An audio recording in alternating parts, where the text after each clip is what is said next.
Padre, estou salva, graças à sua caridade. A voz atravessou o silêncio do confessionário. Feminina, clara, carregada de uma gratidão que parecia vir de outro mundo. São João Maria Vianney virou-se imediatamente, esperando ver alguém ali. Mas o corredor da igreja estava vazio. As sombras das velas tremulavam nas paredes de pedra, mas nenhuma figura humana estava presente. O santo pároco compreendeu de imediato. Era uma alma do purgatório. Uma alma que ele havia libertado através de suas missas e orações, e que vinha agradecê-lo antes de entrar no céu. Aquela noite de novembro de 1859, na pequena igreja de Ars, na França, não foi a primeira vez que isso aconteceu. E não seria a última. Durante anos, almas vinham até ele, algumas pedindo ajuda, outras agradecendo, mas todas traziam a mesma mensagem urgente. Existe uma maneira de evitar aquele sofrimento. Existem meios concretos, práticos, que Deus nos deu para expiar nossos pecados aqui na terra. Meios que, se usados com seriedade, podem diminuir drasticamente nosso tempo de purificação depois da morte, ou até eliminá-lo completamente. O que São João Maria Vianney aprendeu com essas visitas sobrenaturais e com sua própria vida de penitência severa, transformou a maneira como ele ensinava seus paroquianos. E é exatamente isso que você precisa saber agora, antes que seja tarde demais. Novembro de 1859, no confessionário da pequena igreja de Ars, na França, o cura d'Ars estava ouvindo confissões como fazia todos os dias, durante 15 a 16 horas seguidas. De repente, segundo relatam seus biógrafos, ele ouviu passos se aproximando. Uma voz clara teria dito: "Padre, estou salva, graças à sua caridade." João Maria Vianney virou-se, mas não havia ninguém ali.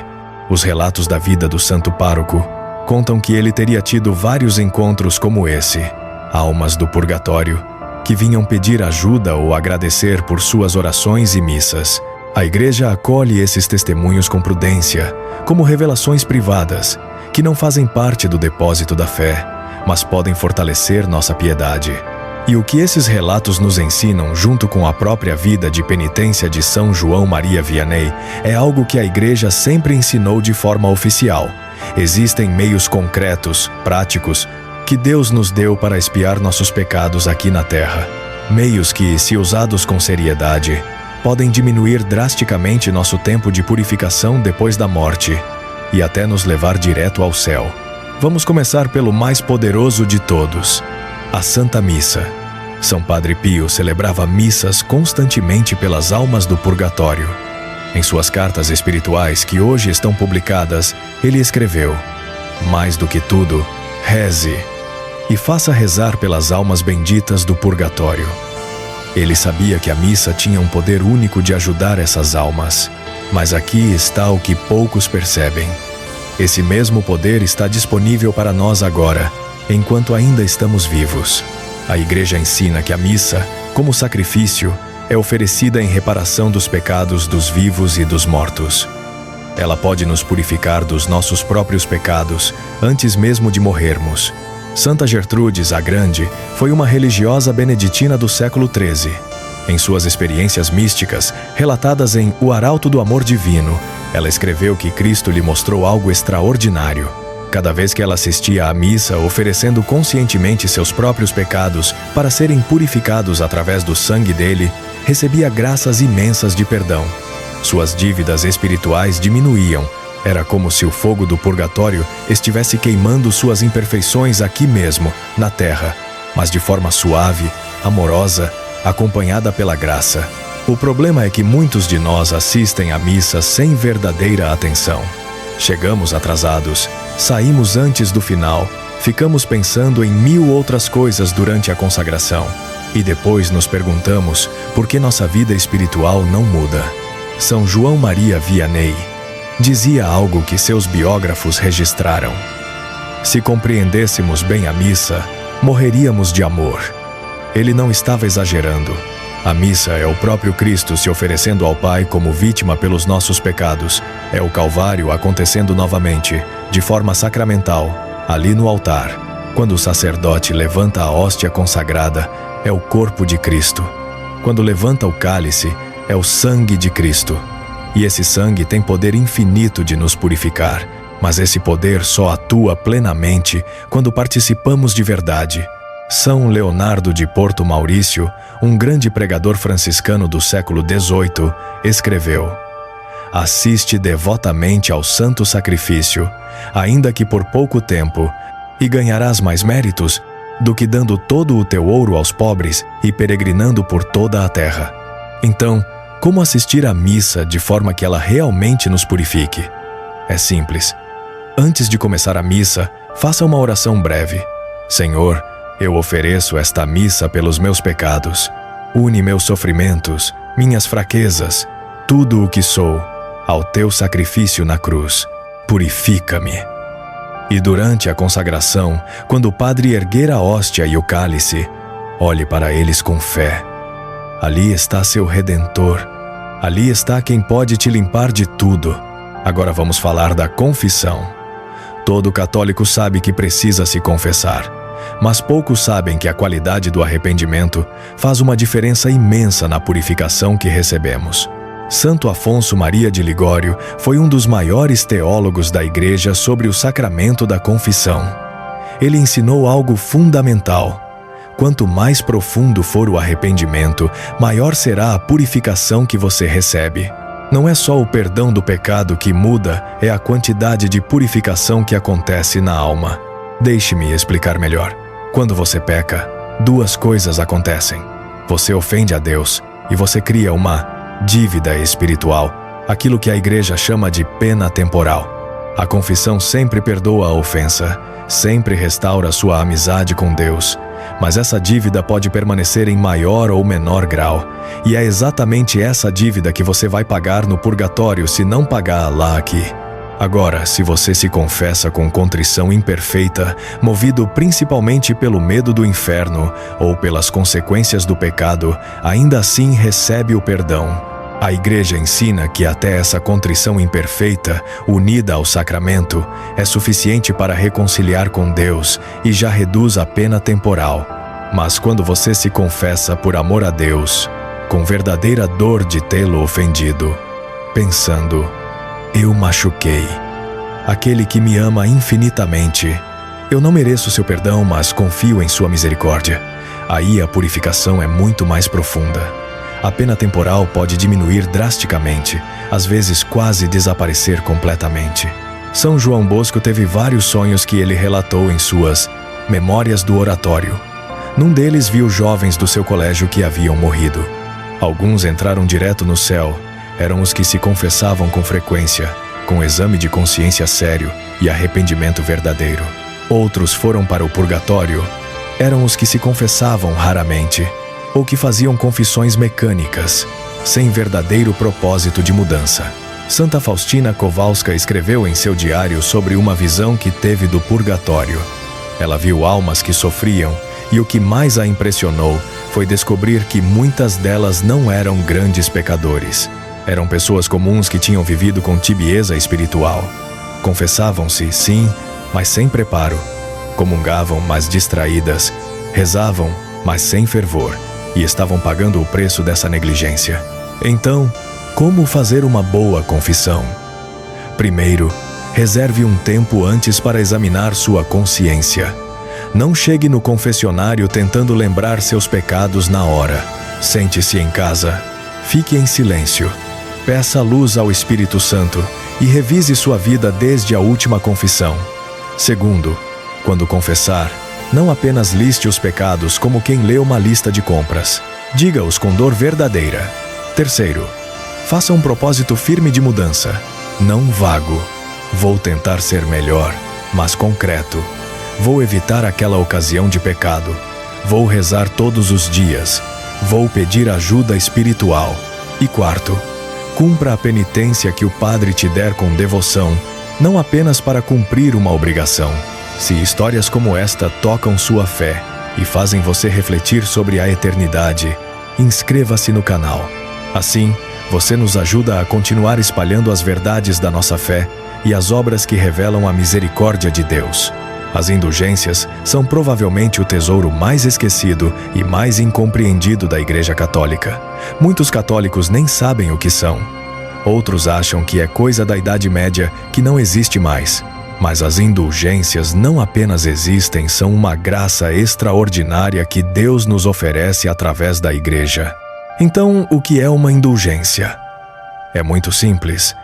Quando você peca, mesmo depois de confessado e perdoado, ainda pode ficar uma dívida espiritual a pena temporal. Essa dívida precisa ser paga ou aqui na terra, através de orações e sacrifícios, ou no purgatório. Uma indulgência é exatamente a remissão dessa dívida. A Igreja, usando o poder que Cristo lhe deu, aplica em você os méritos infinitos de Cristo e dos santos. Existem dois tipos. A indulgência parcial remove parte dessa dívida. A indulgência plenária, quando bem recebida e com todas as disposições necessárias, pode remover toda a pena temporal devida pelos pecados já perdoados, deixando a alma, naquele momento, tão purificada quanto no dia do batismo. Se a pessoa perseverar na graça, pode até significar entrar direto no céu quando morrer. Mas tudo é sempre aplicado pela misericórdia e sabedoria de Deus, não como algo automático. São Francisco de Sales escreveu sobre isso em seu livro Introdução à Vida Devota, feito justamente para leigos. Ele dedicou um capítulo inteiro às indulgências e disse: ganhe indulgências tanto quanto puder, mas com grande devoção. É um grande tesouro da Igreja, deixado por Nosso Senhor e os santos para nossa salvação. Mas como ganhar uma indulgência plenária? Existem 4 condições gerais que a Igreja pede. Primeira condição: estar em estado de graça. Isso significa não ter pecado mortal na alma. Se você tem pecado mortal, precisa se confessar primeiro. Segunda condição: confessar-se sacramentalmente. Pode ser alguns dias antes ou depois, mas é necessária uma boa confissão. Terceira condição: comungar. Receber a Eucaristia no dia em que você fará a obra para ganhar a indulgência ou próximo a ele. Quarta condição: rezar pelas intenções do Papa. Normalmente um Pai Nosso e uma Ave Maria bastam. E quinta condição, a mais difícil: estar completamente desapegado de qualquer pecado, mesmo dos veniais. Isso significa ter a disposição interior de: eu não quero pecar mais, nem mesmo em coisas pequenas. Não significa que você seja perfeito, significa que você quer sê-lo de verdade. Cumpridas essas condições, você precisa fazer alguma obra específica que a Igreja estabeleceu. E existem muitas. Por exemplo, adorar o Santíssimo Sacramento por pelo menos meia hora, rezar o terço em família ou em comunidade, ler a Bíblia por meia hora com espírito de oração, fazer a Via Sacra, visitar um cemitério e rezar pelos falecidos durante o mês de novembro, visitar uma igreja no dia de sua consagração ou no dia do padroeiro. São Padre Pio aconselhava em suas direções espirituais que os fiéis buscassem ganhar indulgências plenárias sempre que possível. Ele dizia que era um meio concreto e certo de purificação, oferecido pela misericórdia de Deus através da Igreja. Aqui está algo que os santos sempre souberam e que a maioria de nós esquece. O sofrimento tem valor. Dor, doença, humilhação, fracasso, injustiça, tudo pode ser usado para nossa purificação, se oferecermos a Deus. São Paulo escreveu na carta aos Colossenses algo que parece estranho à primeira vista: completo na minha carne o que falta à paixão de Cristo. O que falta à paixão de Cristo? Nada, em termos de valor redentor. Cristo pagou tudo, mas Deus, em sua sabedoria, quis que nós participássemos dessa redenção. Quis que nossos sofrimentos, unidos aos sofrimentos de Cristo, tivessem valor expiatório. Santa Teresinha do Menino Jesus morreu aos 24 anos de tuberculose. Foi uma morte lenta, dolorosa, sufocante. Ela tossia sangue, tinha febre altíssima, passava noites sem conseguir respirar direito, mas ela ofereceu cada gota de sangue, cada momento de dor, cada humilhação da doença, unindo tudo aos sofrimentos de Cristo.